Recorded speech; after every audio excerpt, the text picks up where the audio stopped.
नहीं है उनको बता दूं कि क्लास 12th की फिजिक्स का जो चैप्टर नंबर 1 है electric charge and field unit number 1 electrostatic, उसका लेक्चर नंबर 12 होने वाला है हिंदी मीडियम के अंदर।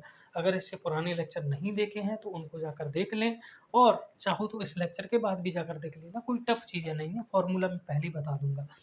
क्वेश्चन आपसे ये पूछा जाएगा कि एक अपने पास इस तरीके से एक छड़ है, छड़ बोल देगा या चालक छड़ बोल देगा या जो भी बोल दे, बोलेगा कि उसकी जो लंबाई है वो अनंत है, इनफाइनाइट लंबाई है उसकी, नीचे भी बहुत ज़्यादा है ऊपर भी बहुत ज़्यादा है, तो उसके कारण r दूरी पर आपको विद्युत क्षेत्र निकालना है।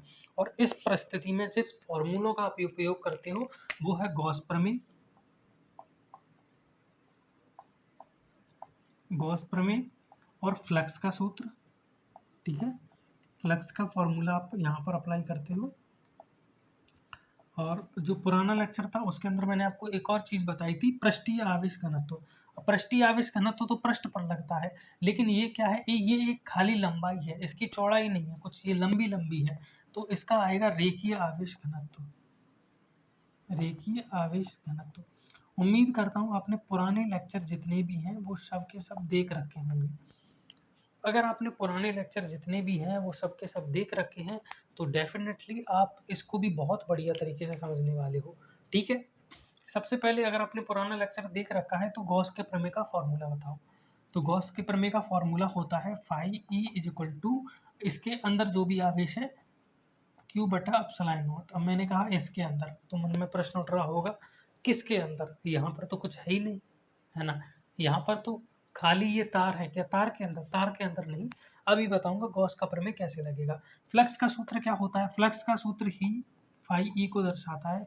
ये कहता है कि अगर अपने पास छोटा सा फ्लक्स है तो ये बराबर होगा D E A cos theta. Cos theta क्या होता है, विद्युत क्षेत्र और क्षेत्रफल सदिश के बीच में एंगल। इसके अलावा रेखीय आवेश घनत्व। ठीक है, रेखीय आवेश घनत्व को किससे दर्शाते हैं, लैम्बडा से दर्शाते हैं। लैम्बडा इज इक्वल टू क्या होता है, लैम्बडा इज इक्वल टू होता है, एक लंबाई ले लो, छोटी सी लंबाई ले लो, एल लंबाई ले लो, इस एल लंबाई के अंदर कितना आवेश उपस्थित है इसको अपन लैम्बडा से दर्शाते हैं। तो ये बेसिकली 3 फार्मूला हैं और इन तीनों फार्मूला के बेसिस पर अपन अनंत लंबाई की छड़ के कारण r दूरी पर विद्युत क्षेत्र निकालेंगे। ज़्यादा डेफिनेशन नहीं लिखाऊंगा, उसको मैं यहाँ पर ऐड कर दूंगा। ठीक है, जैसे ही लेक्चर स्टॉप होगा यहाँ पर एक पेज आ जाएगा, उसमें पूरे बाकायदा लिखा होगा नोट्स वगैरह, उसको आप डाउनलोड कर लेना, वरना पीडीएफ को डाउनलोड कर लेना, डिस्क्रिप्शन में लिख दी गई है। अब अपन क्या करेंगे, गॉस का प्रमेय लगाएंगे। जिन भी बच्चों ने पुराना लेक्चर देख रखा है उन सभी को पता होगा कि गॉस का प्रमेय तभी लगाया जा सकता है जब आपके पास एक क्लोज सरफेस हो। अब यहाँ पर तो अपने पास कोई बंद पृष्ठ है ही नहीं, तो अज्यूम कर लेते हैं जैसा कि पहले किया था। ठीक है, अपन ने क्या किया, इस तरीके से ये एक बंद पृष्ठ अज्यूम कर लिया। ठीक है, ये एक बेलनाकार पृष्ठ अपन ने अज्यूम किया है। आप कोई सा भी कर सकते हो, थोड़ा सा फॉर्मूला चेंज होगा, फाइनल आंसर वही आएगा।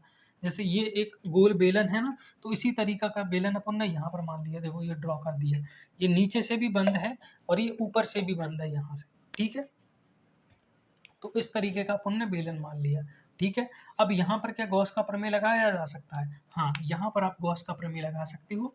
अब इसके अंदर ये जो मान लीजिए क्यू आवेश है, तो गॉस का प्रमेय क्या कहता है, फाई ई यानी फ्लक्स जो होगा इसका वो होगा क्यू बटा एप्सिलॉन नॉट। क्यू इसका आवेश है तो यहाँ पर रख दो क्यू आवेश बटा एप्सिलॉन नॉट, यहाँ पर आता है माध्यम की विद्युतशीलता। ठीक है, ये लग गया। क्यू आवेश इस पृष्ठ के अंदर जो भी आवेश है, तो पृष्ठ के अंदर तो क्यू ही आवेश है, इसकी लंबाई को एल मान लेते हैं, इसकी लंबाई को एल मान लेते हैं। अब आप बोलोगे कि सर तार की लंबाई तो अनंत है, तो तार की अनंत लंबाई से अपने को क्या करना, अपने को तो आर बिंदु पर विद्युत क्षेत्र निकालना है, एल लंबाई अपन मान के चल रहे हैं, ये बंद पृष्ठ अपन ने ही तो माना है। ठीक है, बाकी अपन देख लेंगे अनंत लंबाई को आगे चल के, पहला इतना समझो कि एल लंबाई का अपन ने एक बंद पृष्ठ मान लिया, गॉस की प्रमेय लगानी थी इसीलिए। ठीक है, अब फ्लक्स का सामान्य फॉर्मूला भी यहाँ पर लगा सकते हैं, उसको भी देख लो। D phi E is equal to होता है D E A cos theta. इसका अगर आप देखोगे तो इस फॉर्मूले के अंदर ए आ रहा है, ए क्या है यहाँ पर आपका एरिया हो गया।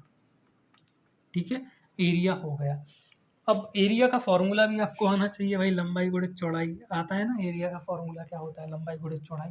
यहाँ पर अगर आप गौर से देखोगे तो एक एरिया ये हो गया ऊपर का, ठीक है, एक एरिया ये हो गया नीचे का, ठीक है, और एक हो गया ये पृष्ठीय एरिया, है ना। तो ये हो गया ऊपर का सरफेस का एरिया एक तरीके से का, एक तरीके से ये हो गया आपका एरिया कर्व्ड, ठीक है, कर्व्ड यानी जो घुमा हुआ एरिया है वो हो गया। और ये जो एरिया हो गया अ, इसको क्या बोलेंगे यार, सरफेस भी नहीं बोल सकते, ठीक है, इसको मैं A1 बोल देता हूँ, इसको A2 बोल देता हूँ, ठीक है। अगर चूंकि ये A1 है तो ये भी A1 होगा, या फिर इसको A3 बोल दो, उससे कोई फ़र्क नहीं पड़ता, ठीक है। ज़्यादा कन्फ्यूज मत हुआ करो। बहुत बार क्या होता है फिजिक्स का हौवा बना दिया जाता है कि फिजिक्स ऐसी। भाई ये एरिया ही तो है, कोई भी नाम दे दो उसको, मैंने A1 दे दिया, इसको A2 दे दिया, इसको A3 बोल दिया, है ना। हाँ, बाकी इन एरिया के नाम होते हैं, जैसे ये एरिया जो होता है ये कर्व्ड होता है और इस एरिया का अलग-अलग हिसाब से अलग-अलग नाम रख देते हैं, ठीक है। उसको ऊपर सरफेस एरिया इसको भी बोल दिया जाता है, बाकी उसमें अंग्रेजी में आप ज़्यादा टेंशन मत लिया करो, ठीक है। तो ये एरिया अपना कर्व्ड वाला एरिया हो गया, एरिया 1, एरिया 2, एरिया 3। अब यहाँ पर समझने वाली बात क्या है कि इसका अपना फ्लक्स होगा, इस एरिया का, इस एरिया का अपना फ्लक्स होगा, इस एरिया का अपना फ्लक्स होगा, ठीक है। यहाँ तक तो आपको कोई दिक्कत नहीं है। जैसे ये अपना एक बेलन है तो उसमें 3 एरिया आ रहे हैं, एक तो ये नीचे का एरिया आ गया, एक ऊपर का एरिया, हालांकि ढक्कन नहीं लगा, अगर ढक्कन लगा होता तो ऊपर का एरिया भी बन जाता, और एक ये वाला एरिया आ गया, तो 3 एरिया आएंगे, ठीक है। तो इस वाले एरिया का आप मान लीजिए फ्लक्स φ1 है, इस वाले एरिया का जो फ्लक्स है वो φ2 है, और इस वाले एरिया का जो फ्लक्स है वो है φ3, ठीक है। तो φ1, φ2, φ3। तो अगर अपन निकालना चाहते हैं, है ना, अब ये छोटा सा एरिया मान लो तो इसका हो जाएगा d φ1, यहाँ पर मान लो ये छोटा सा एरिया मान लिया, छोटा सा एरिया मान लिया, तो इसका जो फ्लक्स हो जाएगा वो हो जाएगा d φ2, ठीक है। यहाँ पर भी अगर आप एक छोटा सा एरिया ये ले लो dA3, तो इसका छोटा सा फ्लक्स हो जाएगा d φ3। अब यहाँ पर भी प्रश्न आ रहा होगा, सर पूरा एरिया ही तो ले लेते, छोटा क्यों? क्योंकि फ्लक्स का जो जनरल फार्मूला होता है वो अपन छोटे एरिया के लिए ही लगाते हैं। सर बड़े एरिया के लिए क्यों नहीं लगाते? क्योंकि छोटे एरिया से अपन बड़ा एरिया निकाल सकते हैं, लेकिन बड़े एरिया से छोटा एरिया निकालना पॉसिबल नहीं हो पाता। फॉर एग्जाम्पल के लिए जैसे मान के चलिए अपने पास दे रखा है एक एरिया ये, एक एरिया ये, और एक एरिया ये। चूँकि ये एरिया अलग होगा, ये एरिया अलग होगा, ये एरिया अलग होगा। भाई इसका क्षेत्रफल क्या होता है? क्षेत्रफल का सूत्र होता है लंबाई गुणित चौड़ाई। तो इसकी लंबाई है मान लीजिए L, इसकी चौड़ाई है L, तो इसका एरिया निकल के आ गया लंबाई गुणित की चौड़ाई। इसका क्या होगा? इसका होगा मान लीजिए इसकी परिधि 2 पाई r है, वृत्त की परिधि 2 पाई r है, तो इसका एरिया कितना होता है पाई r स्क्वायर। वृत्त का एरिया कितना होता है पाई r स्क्वायर, ठीक है। और ये रैंडम है तो इसका एरिया कहा नहीं जा सकता, या तो क्वेश्चन में ही दिया होगा या नहीं दिया होगा, तो इसका एरिया कहा नहीं जा सकता। तो अपन यहाँ पर डायरेक्ट एरिया की वैल्यू नहीं रख सकते कि एरिया अपन ने पाई r स्क्वायर रख दिया या एरिया एल भी रख दिया। वो डिपेंड करता है कि क्वेश्चन में कौन सा एरिया दिया है। एक जब आप सूत्र बनाते हो तो सूत्र ऐसा बनाने की कोशिश करते हो जो हर चीज़ पर लग सके, है ना। जैसे क्षेत्रफल का सूत्र क्या होता है? लंबाई गुणित चौड़ाई, जनरल फार्मूला होता है ये, और कोशिश की जाती है सबके लिए लग सके। लेकिन अब चूंकि यहाँ पर तो आपने लंबाई गुणित चौड़ाई कर दिया, यहाँ पर क्या किया था? यहाँ पर तो पाई आर स्क्वायर आ गया, तो यहाँ पर लंबाई गुणित चौड़ाई आप नहीं कर पाए, क्योंकि यहाँ पर इसकी सीधी सीधी ना कोई लंबाई थी, सीधी सीधी ना कोई चौड़ाई थी, ये कर्व्ड एरिया था, तो ये फॉर्मूला यहाँ पर अच्छे तरीके से अप्लाई नहीं हुआ ना। तो इसी तरीके से जब आपने फ्लक्स का सूत्र बनाया तो इस एरिया की जगह पर आप ये नहीं रख सकते थे कि डायरेक्ट इसका फॉर्मूला लिख दिया, नहीं, ओनली आपने एरिया लिखा, ठीक है। फिर आपने जो फुल एरिया निकाल लिया, अगर वो गोल है तो गोल एरिया का सूत्र निकाल लिया, जैसे अभी मैं करके बता देता हूँ आपको, जितने भी दिमाग में समस्या हो रही होगी उसको मैं आपको करके दिखा देता हूँ। जैसे समझने की कोशिश करो, d φe अपन यहाँ पर निकाल रहे हैं, तो एक फ्लक्स इसके कारण क्रिएट होगा जिसको मैं φ1 बोल देता हूँ, d φ1, ठीक है। एक फ्लक्स इसके कारण क्रिएट होगा जिसे मैं बोल देता हूँ d φ2, और एक फ्लक्स नीचे वाले एरिया के कारण क्रिएट होगा जिसे बोल देता हूँ मैं d φ3। अब देखो d φe, सॉरी e का क्या मतलब होता है? इलेक्ट्रिक फ्लक्स, याद होना चाहिए। d φe का सूत्र क्या होता है? e विद्युत क्षेत्र अपना कांस्टेंट है इसीलिए बाहर आ गया, है ना। छोटा सा एरिया हो गया dA1 और cos थीटा, ठीक है। इसका समाकलन कर देते हैं ताकि पूरा अपने पास निकल आ जाए। फाई देखो फ्लक्स का सूत्र क्या बताया था, D E A cos theta, यहाँ तक तो कोई दिक्कत नहीं है। तो ई यानी विद्युत क्षेत्र तो अपना कांस्टेंट है ना, ये प्लस आवेश है अनंत लंबाई का, तो ये एक समान विद्युत क्षेत्र क्रिएट करेगा, है ना। जब देखो किसी आवेश की लंबाई अनंत होगी तो ऐसा नहीं है कि वो इधर अलग विद्युत क्षेत्र क्रिएट करेगा, इधर अलग विद्युत क्षेत्र, वो हर जगह पर समान विद्युत क्षेत्र ही क्रिएट करेगा इस तरीके का, है ना। अनंत लंबाई के तार के कारण एक समान विद्युत क्षेत्र क्रिएट होता है। तो E1 सबके लिए सेम है, इधर भी विद्युत क्षेत्र E है, इधर भी विद्युत क्षेत्र E है, तो E कांस्टेंट है हर जगह पर, इसीलिए E बाहर ले लिया। समाकलन किसका होता है, समाकलन छोटी सी चीज का होता है, बड़ा निकालते हैं। जैसे अपन ने छोटा सा एरिया ले लिया, इसका समाकलन करोगे तो बड़ा एरिया निकल आएगा। इसका छोटा सा फ्लक्स था, अब ये छोटा सा फ्लक्स है D5 मतलब छोटा सा फ्लक्स, इसका समाकलन कर दिया, ये चिन्ह समाकलन का है, तो पूरा फ्लक्स निकल के आ गया 5E, है ना। और चूंकि विद्युत क्षेत्र हर जगह समान था, इसीलिए पूरा विद्युत क्षेत्र भी ई ही निकल के आएगा, है ना। इनटू में dA1 cos theta, cos theta के यहाँ पर कितना बनेगा, थीटा क्या होता है, थीटा मैंने बताया यहाँ पर एरिया और विद्युत क्षेत्र के बीच का एंगल होता है। ये और एरिया हो गया ये, तो इसका एरिया वेक्टर निकलेगा ऊपर की तरफ, एरिया वेक्टर हमेशा ऊपर की तरफ निकलता है, ये मैं आपको पहले भी बता चुका हूँ। विद्युत क्षेत्र किधर क्रिएट होगा, प्लस आवेश है तो प्लस आवेश से इधर की तरफ विद्युत क्षेत्र क्रिएट होगा, आप सभी जानते हो, प्लस से दूर की तरफ विद्युत क्षेत्र आता है। अच्छा इधर का लेना हो तो इधर का ले लो, एरिया वेक्टर ऊपर की तरफ जा रहा है और विद्युत क्षेत्र सामने की तरफ जा रहा है। चलो मैं डिब्बे से करके बता देता हूँ। जैसे ये डिब्बा रखा हुआ है, अपन ऊपर के एरिया की बात कर रहे हैं, इस वाले एरिया की, इस एरिया का एरिया वेक्टर ऊपर की तरफ जाएगा ऐसे, और विद्युत क्षेत्र आप सभी जान रहे हो प्लस से आवेश है तो उससे दूर की तरफ इस तरीके से विद्युत क्षेत्र क्रिएट होगा, या इधर वाला ले रहे हो तो प्लस से दूर की तरफ उधर की तरफ विद्युत क्षेत्र क्रिएट होगा। दोनों ही कंडीशन में जो एंगल बन रहा है, अगर आप गौर से देखोगे तो 90 डिग्री, एरिया वेक्टर ऊपर की तरफ, विद्युत क्षेत्र इधर की तरफ, तो यहाँ पर थीटा कितना बन रहा है, 90 डिग्री बन रहा है। कितना बन रहा है, 90 डिग्री। कॉस 90 डिग्री की वैल्यू 0 होती है, और 0 का गुणा इसमें करोगे तो फाइनली आपको 0 ही मिलेगा, और 0 का गुणा विद्युत क्षेत्र में करोगे तो मैं एट द एंड इसको 0 ही लिख देता हूँ, ठीक है। अभी बहुत सारा कन्फ्यूजन क्रिएट हो गया होगा, बस दिमाग को आराम दो, दोबारा समझ लो।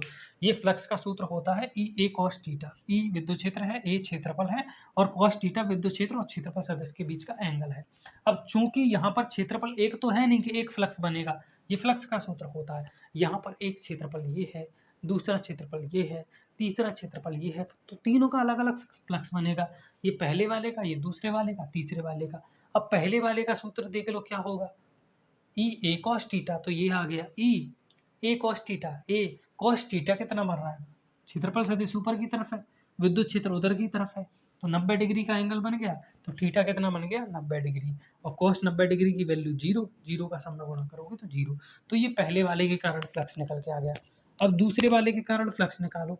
अब विद्युत क्षेत्र तो हर जगह सेम है, इसीलिए वही का वही रखा, और चूंकि दूसरे वाले का फ्लक्स निकाल रहे हैं तो दूसरे वाले का एरिया लेंगे, जैसे मैं बोल देता हूँ dA2, ठीक है, dA2, और फिर आएगा cos, अब एंगल कितना बन रहा है भाई, इसका क्षेत्रफल सदिश बाहर की तरफ निकलेगा, डिब्बे से समझो, डिब्बा बहुत काम की चीज़ है, इससे समझो, इसका क्षेत्रफल सदिश बाहर की तरफ निकलेगा, कहीं से निकाल लो बाहर की तरफ ही निकलेगा, इस तरीके से बाहर की तरफ ही निकलेगा, इस तरीके से। अब चूंकि इसका क्षेत्रफल सदिश बाहर की तरफ निकल रहा है, बाहर की तरफ निकल रहा है, और विद्युत क्षेत्र भी बाहर की तरफ ही निकलता है। अब ये तो उन्हीं को समझ में आएगा जिन्होंने पुराने लेक्चर देख रखे हैं कि इस तरीके से कोई गोल पृष्ठ हो तो उससे विद्युत क्षेत्र और क्षेत्रफल सदिश दोनों के दोनों बाहर की तरफ निकलते हैं। जब दोनों ही चीज़ों की दिशा एक ही हो तो इनके बीच का जो एंगल होता है वो 0 डिग्री होता है। एंगल कुछ नहीं होता, बस मापने का एक तरीका होता है, जैसे लंबाई को मीटर में मापते हो वैसे ही, जैसे ये ऊपर की तरफ है और ये इससे थोड़ा सा झुका हुआ है, तो इस झुकाव को मापते हैं, उसे डिग्री के अंदर मापते हैं। अब चूंकि दोनों एक ही दिशा में हैं, यानी एक ही दिशा में है, इसीलिए झुकाव है ही नहीं, तो उसे 0 डिग्री बोल देंगे, ठीक है। cos 0 की वैल्यू क्या होती है, 1 होती है, 1 का इसमें गुणा करोगे तो ई ही रहेगा। dA2, अब dA2 समाकलन का मतलब, समाकलन का चिन्ह लगा है, समाकलन का मतलब क्या समझाया था, छोटे से एरिया का पूरा एरिया। अब छोटा सा एरिया तो ये हो गया, ये हो गया, छोटा सा एरिया लिया था, पूरा एरिया में ये पूरा एरिया निकालेंगे। अब समझने की कोशिश करो, ये अपने को पूरा एरिया चाहिए, ये जो गोल बना हुआ है, तो कैसे निकालें एरिया, एरिया निकालने के लिए लंबाई गुणे चौड़ाई। हालांकि ये मानक सूत्र नहीं होता क्योंकि इसमें लंबाई और चौड़ाई को देखना थोड़ा सा कठिन है, पर आप थोड़ा दिमाग लगाओगे तो समझ जाओगे। लंबाई गुणे चौड़ाई का मतलब होता है जैसे एक तो ये इसकी लंबाई हो गई, जैसे परिधि बोला जाता है, ये परिधि।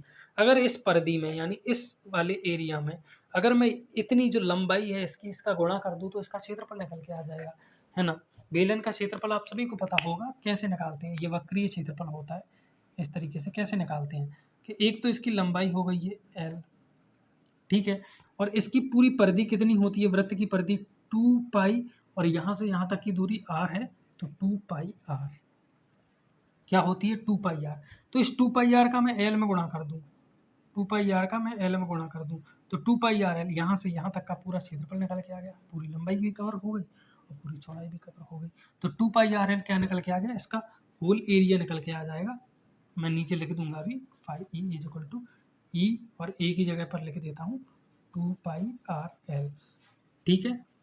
पर आप बोलोगे सर आपने तीसरा तो छोड़ ही दिया, तीसरा फ्लक्स भी तो आएगा। चलो प्लस लगाओ और तीसरा फ्लक्स और निकालो। अब तीसरा फ्लक्स कैसे निकलेगा, दोबारा लिखो। मैं इसको पूरा सॉल्व नहीं कर रहा, इसको डायरेक्ट लिख दे रहा हूँ। चलो कर ही देता हूँ, वरना आप भी बोलोगे क्या इतना आलस करता है मास्टर। DA3 कॉस, एंगल बनेगा 90 डिग्री, खुद चेक करके देख लो एक बार। ये नीचे का पृष्ठ है, देख लो बिल्कुल नीचे का, ये ऐसे रख दिया, ये नीचे का पृष्ठ है। क्षेत्रफल सदिश किधर जाएगा, नीचे की ओर, गले में हिचकिच। क्षेत्रफल सदिश नीचे की ओर, विद्युत क्षेत्र इधर की ओर कर लो या उधर की ओर कर लो। अगर आप इधर विद्युत क्षेत्र देखोगे तो ई इधर की ओर जाएगा, और उधर विद्युत क्षेत्र देखोगे तो ई उधर की ओर जाएगा, कोई फर्क नहीं पड़ता। और क्षेत्रफल सदिश कहाँ है, नीचे की तरफ है। इधर से देखोगे तो भी 90 डिग्री, उधर से देखोगे तो भी 90 डिग्री। और कॉस 90 डिग्री की वैल्यू, कॉस 90 डिग्री की वैल्यू 0, और 0 के साथ रहोगे तो वो सब कुछ 0 बना देगी, है ना। जैसी संगत वैसी रंगत। अब ये 0 से मिलने चले तो 0 ने सबको 0 बना दिया। 0 में 0 जोड़ा तो 0, और 0 में ई ए जोड़ा तो अपने पास ई ए ही आया। ई ए क्या होता है, क्षेत्रफल, और क्षेत्रफल क्या निकल के आ जाता है, आप सभी जानते हो 2 पाई आर एल। तो 5e इज इक्वल टू क्या निकल के आया, 2 पाई आर एल। अभी खत्म नहीं हुई चीज़ें, अभी तो शुरू हुई हैं चीज़ें। 5e इज इक्वल टू क्या निकल के आया है, 2 पाई आर एल। अब ये तो आपने देख लिया कि सर 2 पाई आर एल निकल के आया, लेकिन जल्दबाजी में आप एक चीज़ भूल गए, क्या, कि क्यू बटा एप्सिलॉन नॉट भी तो निकल के आया था, ये गॉस की प्रमेय से निकल के आया था। तो 5e is equal to Q बटा एप्सिलॉन नॉट, दोनों ही फ्लक्स के सूत्र हैं, दोनों से ही फ्लक्स निकल के आया है अपना। बस एक से निकल के आया क्यू बटा एप्सिलॉन नॉट, जो अभी निकाला था, अंदर क्यू आवेश है बटा एप्सिलॉन नॉट, और एक है ये निकल के आया, ठीक है। यहाँ तक तो कोई दिक्कत नहीं होगी। अपने को क्या निकालना है, अच्छा ये विद्युत क्षेत्र भी तो है इसमें मल्टीप्लाई में, देख लो विद्युत क्षेत्र भी है मल्टीप्लाई में। अपने को तो विद्युत क्षेत्र निकालना है ना, अनंत लंबाई की छड़ के आड़ दूरी पर विद्युत क्षेत्र, तो ई को एक साइड रख लो भैया, क्यू बटा एप्सिलॉन नॉट, ये जो 2 पाई आर एल है इसको बटे में पहुंचा दो, 2 पाई आर एल। सर सारे सूत्र इस्तेमाल हो गए, एक अभी भी बचा है, lambda is equal to Q बटा एल, क्यू भी है और अपने पास एल भी है, ठीक है। तो 2 हो गया, पाई हो गया, क्यू है और एल भी है, तो क्यू बटा एल क्या हो जाएगा, लेमड़ा हो जाएगा, बचा आर और एप्सिलॉन नॉट, ठीक है। तो यहाँ तक तो कोई दिक्कत नहीं है। इसकी लंबाई को पुनः कैपिटल एल मान के चलना है, ठीक है। बड़ी वाली एल ही लेके चल रहा हूँ पूरे फॉर्मूले में, तो बड़ी वाली एल ही लेना। तो विद्युत क्षेत्र इज इक्वल टू क्या निकल के आया, लेमड़ा बटा 2 पाई आर एप्सिलॉन नॉट। अब ग्राफ बनाने को दे तो कि सर ये रहा विद्युत क्षेत्र और ये रहा अपने पास आर दूरी, इसके साथ ग्राफ बनाइए। तो ग्राफ बनाते हैं तो क्या करते हैं, ई को लिख लेंगे एक साइड, समानुपाती का चिन्ह लगा देंगे, लेमड़ा नहीं लेना तो ऊपर एक आ गया, 2 पाई नहीं लेना, एप्सिलॉन नॉट नहीं लेना, खाली आर लेना है। क्यों, क्योंकि विद्युत क्षेत्र और आर में ग्राफ बना रहे हैं। अगर एप्सिलॉन नॉट में बनाते तो उसको लेते, लेमड़ा में बनाते तो उसको लेते, चूंकि अपन केवल आर के साथ ग्राफ बना रहे हैं तो ओनली आर को लिया।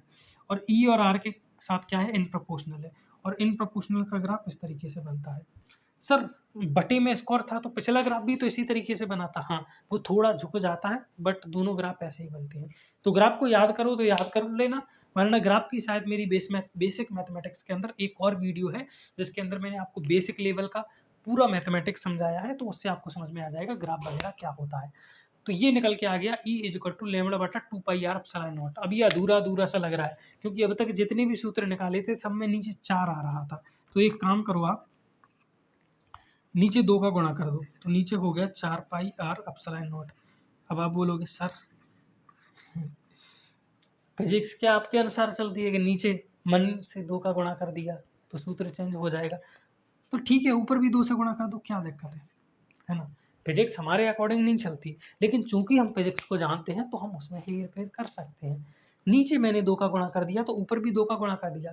देखो सूत्र तो यही निकल के आया है, मेन सूत्र तो यही है, कहीं पर भी लगा दो इससे आंसर निकल के आ जाएगा। लेकिन मजे की बात यह है कि अब तक जितने भी सूत्र निकल के आए थे उन सभी में नीचे 4 पाई आ रहा था, इसमें 2 पाई निकल के आया है। इससे पहले भी बहुत सूत्र निकाले हैं, तो इसको 4 पाई करने के लिए क्या करें, नीचे 2 का गुणा कर दो। सर नीचे के 2 का गुणा करेंगे तो क्वेश्चन गलत नहीं हो जाएगा, है ना? जैसे मान लीजिए 8/2 है ना? 8/2 बराबर 4 आ रहा है। सर आपने नीचे 2 का गुणा कर दिया तो ये हो जाएगा 2 गुणे 2 4, 8/4। तो 8/4 करेंगे तो 2 निकल के आएगा, आंसर गलत हो जाएगा ना। तो मैंने कहा नीचे 2 का गुणा किया है तो ऊपर भी 2 का गुणा कर दो। तो नीचे 2 दूनी 4 हो गया, ऊपर 8 दूनी 16 हो गया। अब 4 से 16 को काटोगे तो 4 ही आएगा ना। अगर आप नीचे जिस संख्या से गुणा कर रहे हो ऊपर भी उसी संख्या से गुणा करते हो तो इक्वेशन पर कोई भी इफेक्ट नहीं पड़ता। तो वही यहाँ पर है, गॉस की प्रमेय के कारण निकल के आ रहा है, इसको नोट डाउन कर लो। ओके, तो थोड़ा और आगे आ जाते हैं।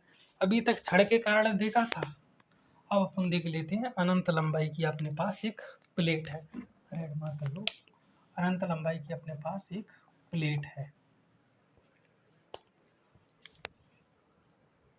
जब मैंने मार्कर लिए थे ना, ये वाले मार्कर, ये तो इनमें इस वाले इंक में अब तक मैं 4 बार इंक, सॉरी इस वाले मार्कर में अब तक मैं 4 बार इंक डाल चुका हूँ। और मैं रेड वाले और ब्लैक वाले की इंक ही नहीं लेके आया था। ये ब्लू वाले से अच्छे भी चल रहे हैं और इनफैक्ट एक तरीके से कहें तो मिट भी आराम से जाते हैं, जैसे देखो तुरंत मिट गया। और तीसरी चीज़, इनमें अभी तक इंक डालने की ज़रूरत भी नहीं पड़ी, जबकि इसमें 3 बार इंक डाल चुका हूँ। फिर भी देखो अनंत लंबाई की अपने पास प्लेट है, इसके कारण आर दूरी पर आर दूरी ये ले लो। अब चूंकि अनंत लंबाई है तो यहाँ पर भी अपन ये आर लेके चलते हैं, आर या छोटा आर कुछ भी ले लो। अच्छा, एक फॉर्मूला अभी निकला था, उसमें एक चीज़ और आई थी जो आपने देखी थी, उस फॉर्मूले को मैं यहाँ पर लिख देता हूँ। लेमड़ा बटा 2πr/0। यही निकल के आया था जहाँ तक मुझे याद है, निकल के आया था कि नहीं। देखो यहाँ पर गौर से देखो, लेमड़ा है, दूरी है, त्रिज्या है, ε0 है, 2π। यहाँ पर कहीं पर भी लंबाई नहीं, जो एल है ना वो नहीं है। अनंत लंबाई का तार था, कहीं पर भी एल नहीं है। तो इसीलिए मैं कह रहा था कि आप केवल एल लंबाई का वो मान लो, बंद पृष्ठ मान लो, ठीक है। तार अपने पास कितना दे रखा था, अनंत लंबाई का दे रखा था। मैं अभी के क्वेश्चन की बात कर रहा हूँ, तार था अनंत लंबाई का, लेकिन फॉर्मूले में उसकी तार की लंबाई अपने को कहीं पर भी लेनी पड़ी है यहाँ पर नहीं। तो फॉर्मूले में चूंकि तार की लंबाई आ नहीं रही, तो अपन अगर एल लंबाई का तार मान के भी चलते हैं तो भी अपने पास करेक्ट फॉर्मूला निकल के आएगा। बाकी क्या है, एल लंबाई का जो तार होगा वो आवेश क्रिएट करेगा, वो इक्वल नहीं होगा, वो अलग अलग होगा, वो विद्युत क्षेत्र क्रिएट करेगा। उसे कल की वीडियो में मैं पढ़ाऊंगा। जैसे अपने पास तार है, उसकी लंबाई एल है, तो उसके कारण विद्युत क्षेत्र क्या होगा, है ना, उसको मैं आपको कल की वीडियो के अंदर बताऊंगा। उसके कारण जो विद्युत क्षेत्र क्रिएट होगा उसकी वैल्यू अलग होगी। बट अगर आपको अनंत लंबाई दे रखी है तो अनंत लंबाई में उस तार की अपने को लंबाई लेने की ज़रूरत यहाँ पर कहीं पर भी नहीं पड़ी। क्यों? क्योंकि अपना काम जो है वो आवेश घनत्व से चला गया। अगर अपने को पता है कि इसकी छोटी सी इतनी लंबाई एल है और इसमें क्यू आवेश उपस्थित है ना, एल लंबाई में क्यू आवेश उपस्थित है, तो भी अपन आंसर निकाल सकते हैं। अपने को पूरे तार की लंबाई की ज़रूरत नहीं है, इस बात को ध्यान रखना, ठीक है। बाकी इसके कारण निकाल रहे हैं, उम्मीद करता हूँ समझ गए होंगे। इसकी लंबाई भी अनंत वगैरह मान के चलिए, कोई दिक्कत नहीं है। अब वही सिस्टम है जो पहले चल रहा था, ये समझ में नहीं आया ना तो कोई दिक्कत नहीं है, कल पढ़ाऊंगा तो कल समझ में आ जाएगा। इसमें वही सिस्टम है, बंद पृष्ठ लेना पड़ेगा तभी गॉस की प्रमेय लगेगी। तो इस तरीके से ये हो गया। यार मार्कर भी साथ नहीं दे रहे, ठीक है। ये बंद पृष्ठ अपन ने मान लिया।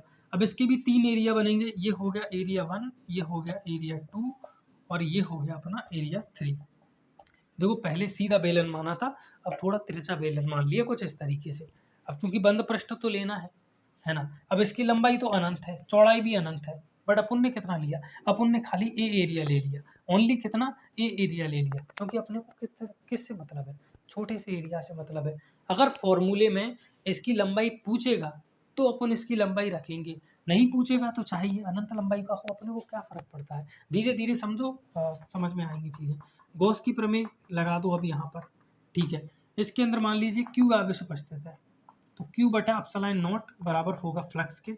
यही गॉस की प्रमेय अपन से कहती है। इसके अंदर Q आवेश उपस्थित है ना, इसके अंदर Q आवेश उपस्थित है, तो Q बटा एप्सिलॉन नॉट बराबर होगा फ्लक्स के। बहुत अच्छी बात है सर। अब सामान्य फ्लक्स का सूत्र लगा लो, D phi E is equal to क्या होगा, phi one D phi one plus K D phi two plus K D phi three, क्योंकि यहाँ पर अपने पास 3 वो है इन। ओह, तो ये प्रॉब्लम है।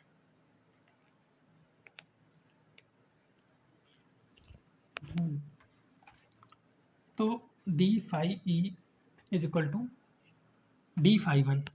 अब सभी जानते हैं फ्लक्स का सूत्र क्या होता है, विद्युत क्षेत्र और D A one cos theta plus K E theta one बोल देता हूँ मैं यहाँ पर, ठीक है, D A two cos theta two plus K E D A three cos theta three. भाई ई ए कॉस थीटा सामान्य सूत्र होता है, आप सभी को पता होगा। मैंने जस्ट क्या कर दिया है, समाकलन कर दिया है। समाकलन करने से छोटा सा फ्लक्स बड़े फ्लक्स में बदल जाएगा। विद्युत क्षेत्र छोटा ले लो चाहे बड़ा ले लो, एक ही निकल के आएगा, क्योंकि विद्युत क्षेत्र हर जगह पर समान है, तो छोटा विद्युत क्षेत्र लेते ही नहीं है, ठीक है। एरिया हो गया, छोटे से एरिया का समाकलन करोगे तो पूरा एरिया निकल के आ जाएगा, कॉस एरिया वन निकल के आ जाएगा। कॉस एंगल कितना मरना है, एरिया वन ये अपन ने लिया है, आप सभी जानते हो। इससे विद्युत क्षेत्र बाहर की तरफ होगा और इसका एरिया वेक्टर भी बाहर की तरफ आएगा। तो यहाँ पर कितना बन रहा है, 90 डिग्री का 0 डिग्री का एंगल बन रहा है, क्योंकि विद्युत क्षेत्र भी बाहर की तरफ है, एरिया वेक्टर भी बाहर की तरफ है। ये हो गया अपना एरिया 2 कॉस थीटा 2 कॉस।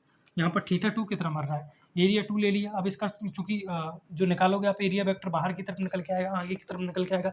देख लो भाई, ये बेलन ले लिया, इसका इधर की ओर निकल के आएगा, ऊपर की ओर निकल के आएगा, इधर की ओर निकल के आएगा। जबकि विद्युत क्षेत्र कहाँ है, विद्युत क्षेत्र अपना आगे की ओर है। समझने की कोशिश करना, ये अपने पास बेलन दे रखा है, विद्युत क्षेत्र ये निकल रहा है बाहर की तरफ। अब इसका जो एरिया वेक्टर निकालोगे, इधर आ जाएगा, इधर आ जाएगा, इधर आ जाएगा, इधर आ जाएगा, इधर आ जाएगा, पीछे आ जाएगा, हर जगह पर आ जाएगा।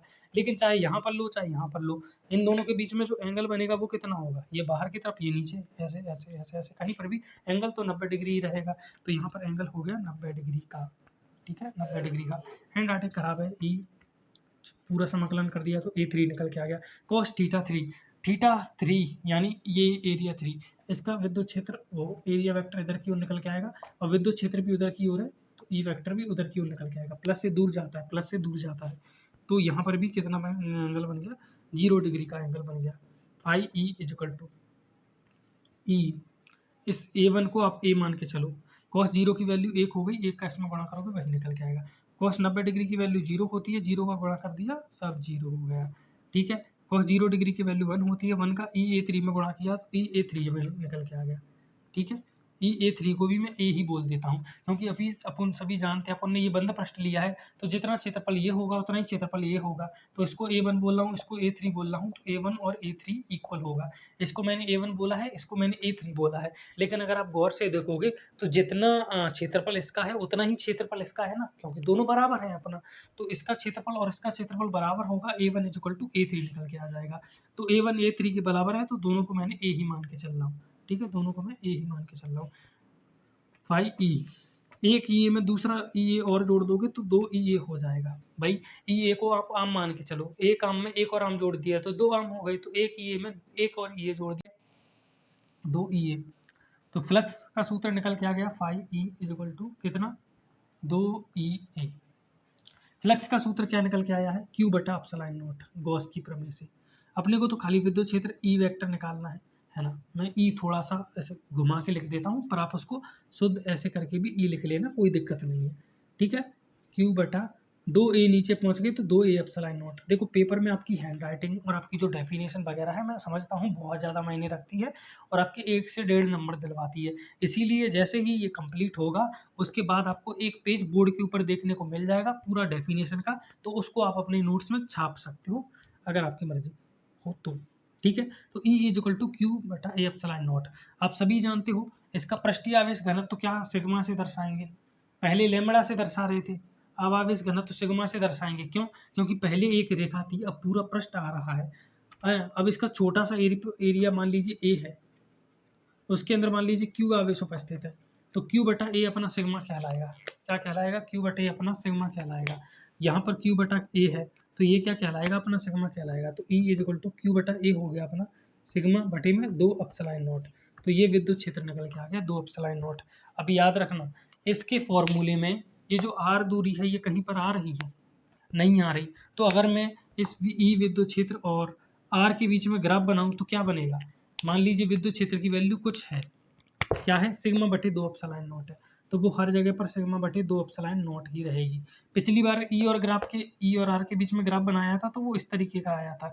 ये बताता है कि जैसे जैसे आर बढ़ता जा रहा है ई घटता जा रहा है, और ये क्या बता रहा है कि देखो आर बढ़ता चला गया लेकिन ई की वैल्यू जो थी वो वही की वही रही। ग्राफ मैंने समझाए होंगे शायद, अगर नहीं समझाए तो बोल देना, समझा दूंगा, ठीक है। तो विद्युत क्षेत्र दूरी बढ़ती गई लेकिन विद्युत क्षेत्र की वैल्यू वही है। यहाँ पर दूरी बढ़ती गई लेकिन विद्युत क्षेत्र कम होता जा रहा है। क्यों? क्योंकि पहले जो सूत्र निकल के आया था उसमें ई और आर एक दूसरे के इन प्रोपोर्शनल थे, बताया था ना, ई के फॉर्मूले में आर आ रहा था। यहाँ पर विद्युत क्षेत्र के फॉर्मूले में आर आ ही नहीं रहा। अब जब किसी भी क्षेत्र के फॉर्मूले में आर आएगा ही नहीं तो वो उस पर डिपेंड भी नहीं करेगा, ठीक है, वो उस पर डिपेंड भी नहीं करेगा। जैसे क्षेत्रफल के सूत्र में लंबाई और चौड़ाई आती है, क्षेत्रफल के सूत्र में क्या निकल के आता है, लंबाई और चौड़ाई आती है ना। अब मान लीजिए किसी भी क्षेत्र का किसी भी आपके पास ड्रम दे रखा है, 2 ड्रम दे रखे हैं, ये एक ड्रम है मान के चलो, ये एक ड्रम है D1 और ये दूसरा ड्रम है D2। बस उदाहरण के लिए समझा रहा हूँ, थोड़ा सा बताने के लिए। बता रखा है कि ये जो ड्रम है इस ड्रम में 80 किलो का करंट बह जाता है, अरे यार 80 एम्पियर का करंट बहता है, इसमें 90 एम्पियर का करंट बहता है। तो दोनों के क्षेत्रफल में अंतर बताइए। अब दोनों का क्षेत्रफल ए है, यानी दोनों का क्षेत्रफल समान है, तो इनके अंदर क्या करंट बह रहा है उससे फर्क ही नहीं पड़ेगा। क्यों? क्योंकि क्षेत्रफल लंबाई गुणे चौड़ाई होता है, तो वो करंट पर निर्भर ही नहीं करेगा। बाकी करंट वाले चैप्टर में पढ़ेंगे निर्भर करेगा कि नहीं, कुछ कुछ कंडीशन में करता है, ऐसी बात नहीं है। हाँ मतलब एक्सेप्शन ऑल्सो एग्जिस्ट, कोई भी बात पूरी तरीके से सही नहीं होती, उसका काट कहीं ना कहीं पर होता ही है। तो कुल मिलाकर प्लेट के काट विद्युत क्षेत्र आपकी निकल के समझ में आ गया होगा किस तरीके से निकला है। दूरी कितनी भी हो डिपेंड नहीं करेगा। तो अगर आपसे पूछ लिया कि यहाँ पर कितना विद्युत क्षेत्र है तो चच्चा सिग्मा बटा 2 एप्सिलॉन नॉट अपना निकल के आया है, सिग्मा बटा 2 एप्सिलॉन नॉट। यहाँ पर कितना विद्युत क्षेत्र है तो यहाँ पर भी सिग्मा बटा 2 एप्सिलॉन नॉट, यहाँ पर कितना है सिग्मा बटा 2 एप्सिलॉन नॉट। कहीं पर भी ले लो इक्वल ही निकल के आएगा, कहीं पर भी ले लो इक्वल ही निकल के आएगा। लेकिन जो अपना अभी अनंत तार के कारण बताया था तो उसके कारण विद्युत क्षेत्र भले ही एक समान क्रिएट हो, उसके कारण विद्युत क्षेत्र भले ही एक समान क्रिएट हो, लेकिन जैसे जैसे आप आगे चलते जाओगे इस तरीके से, जैसे जैसे आप आगे चलते जाओगे उसकी जो ताकत है वो घटती चली जाएगी, जबकि इसकी ताकत नहीं घटती, इसकी हर जगह पर सिग्मा बटा 2 एप्सिलॉन नॉट रहती है, चाहे आर दूरी पर हो, चाहे 2r दूरी पर हो, चाहे 10r दूरी पर हो। उम्मीद करता हूँ सारी चीज़ें समझ में आ गई होंगी। मैं मिलता हूँ आपसे किसी अगली वीडियो में, तब तक के लिए गुड बाय, जय हिंद, जय हिंद।